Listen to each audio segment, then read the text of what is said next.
অনেকটা হেসে খেলেই ক্ষমতার প্রথম ১০০ দিন পার করেছে বিএনপি সরকার।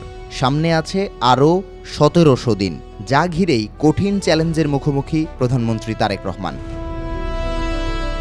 পরীক্ষার শুরু মিত্রদের নিয়ে। নির্বাচনে জয়ী হলে যুগপৎ আন্দোলনের শরিকদের নিয়ে জাতীয় সরকার গঠনের প্রতিশ্রুতি দিয়েছিল বিএনপি। তবে প্রতিফলন দেখা গেছে খুবই সামান্য। ১২ ফেব্রুয়ারির নির্বাচনে শরিকদের ১৫টি আসন ছেড়ে দিয়েছিল বিএনপি, যেখানে মাত্র ৫ আসনে জয়ের দেখা পাওয়া যায়। এই ৫ জনের মধ্যে সরকারে স্থান পেয়েছেন ৩ জন।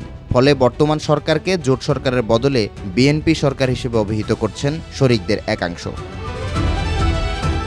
তাদের মধ্যে প্রতিনিয়ত বড় হচ্ছে ক্ষোভের দাবানল।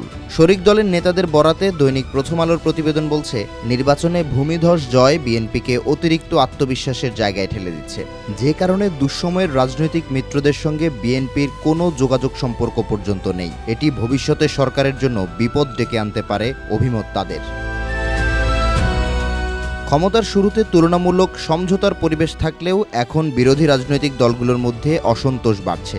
বিশেষ করে গণঅভ্যুত্থান পরবর্তী সংস্কার বাস্তবায়ন, প্রশাসনিক নিরপেক্ষতা এবং দলীয়করণ ইস্যুতে সরব অবস্থান নিচ্ছে জামাত ও এনসিপি। ওঁত পেতে বসে আছে আওয়ামী লীগ।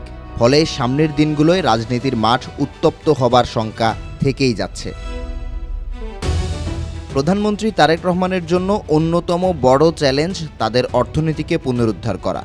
উচ্চ মূল্যস্ফীতির সঙ্গে বিনিয়োগের স্থবিরতা ও বৈদেশিক ঋণ পরিশোধের চাপ জটিল অবস্থা তৈরি করেছে। বিপরীতে রাজস্ব আয় বাড়ানোর লক্ষ্যে প্রথাগত প্রক্রিয়ার বাইরে তেমন কোনো পরিকল্পনা গ্রহণ করেনি সরকার। মরার ওপর খাড়ার ঘা হিসেবে যোগ হয়েছে ব্যাংকিং খাতের দুর্বলতা। ফলে আর্থিক সংস্কার ছাড়া কমবে কর্মসংস্থান, বাড়বে বেকারত্ব।